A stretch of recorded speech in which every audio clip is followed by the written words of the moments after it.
Good morning, everybody. It's wonderful to be together on this summer day, gathered in community. And I bring news of the mystery and blessing of love and life and death.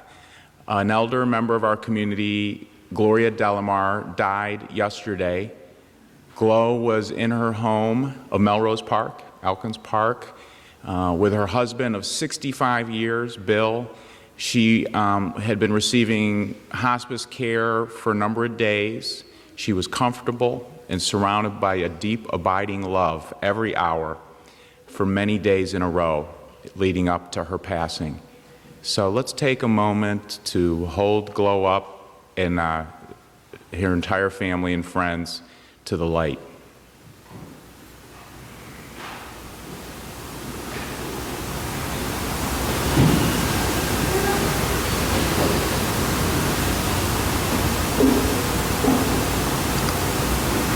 Blessings be. We'll have news in the coming days for a memorial service to celebrate her life. She was a magnificent woman who touched people in many ways, and it'll be great to celebrate her with friends and family.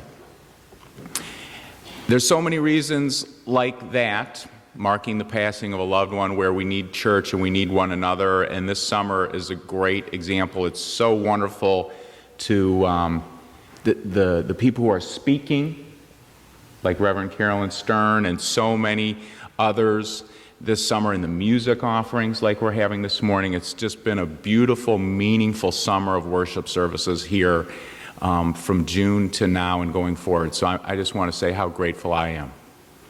And joy is the spiritual theme of the month, and I am filled with joy that today is the first day that Jason Bender, our new Director of Spiritual Development, is here on a Sunday morning with us, so I want to welcome Jason.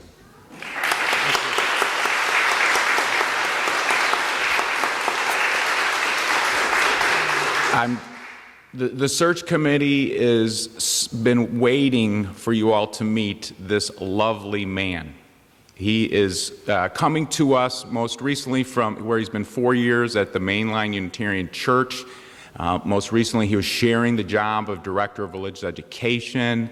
He's had so much success with energizing the teenagers of the church, which not a lot of people can say. And in most any religious tradition, he's engaged them in the life of a progressive spiritual community. Jason is spiritually grounded. He has rich spiritual practices of his own. He's a kind, present man. And his ideas and understanding of pedagogy and developmentally appropriate ways to engage babies to high school kids is just really intriguing and exciting to us. So we welcome you and look forward to being with you and doing ministry and work with you, Jason.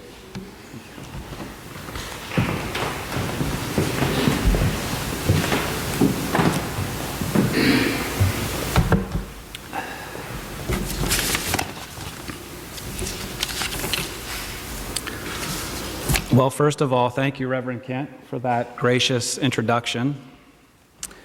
I would like to say that it is an honor and a privilege to be selected as the new Director of Spiritual Development for the Unitarian Society of Germantown.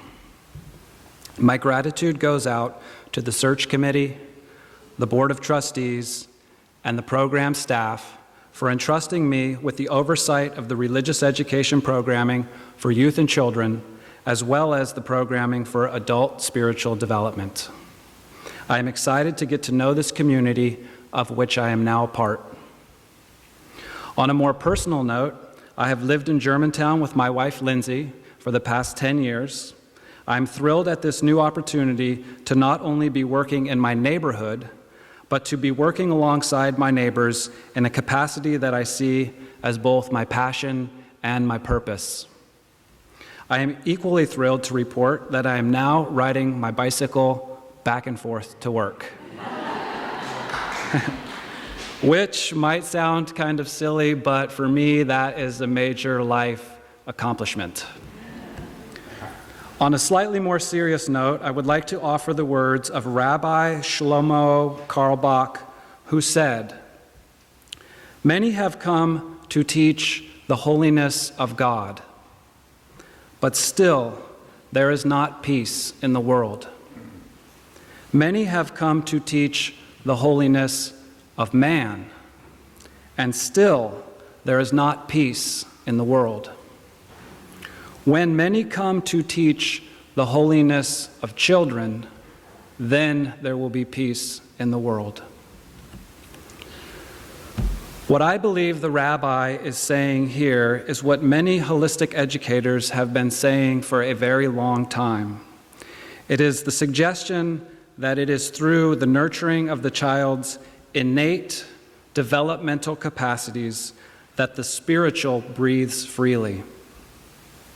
That is to say, the quality of learning, interpersonal relationships, social competence, and spiritual actualization depend on appreciation of the way children organize their world and, specifically, nurturing the development of the capacities of each life stage of the child.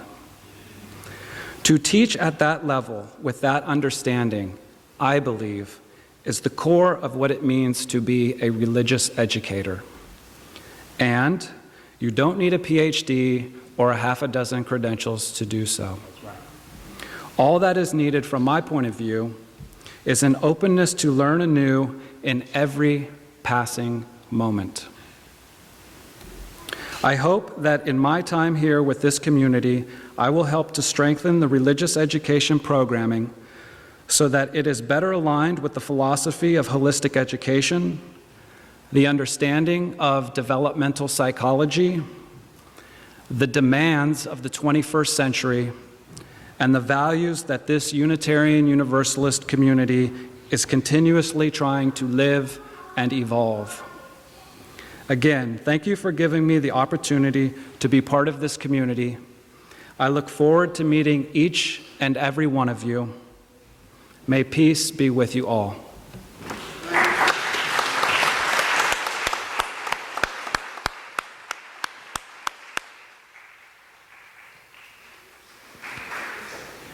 And I have the honor of introducing to us too Jason's wife, Lindsay, and his mother, Marita, who's here from California.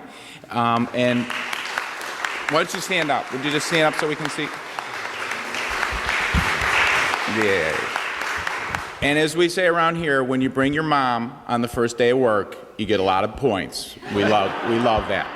So we have a wonderful children's program today, led by Betsy Gabriel and Gail Gibbons, and we will now, as the tradition goes, sing the children off with Go Now in Peace.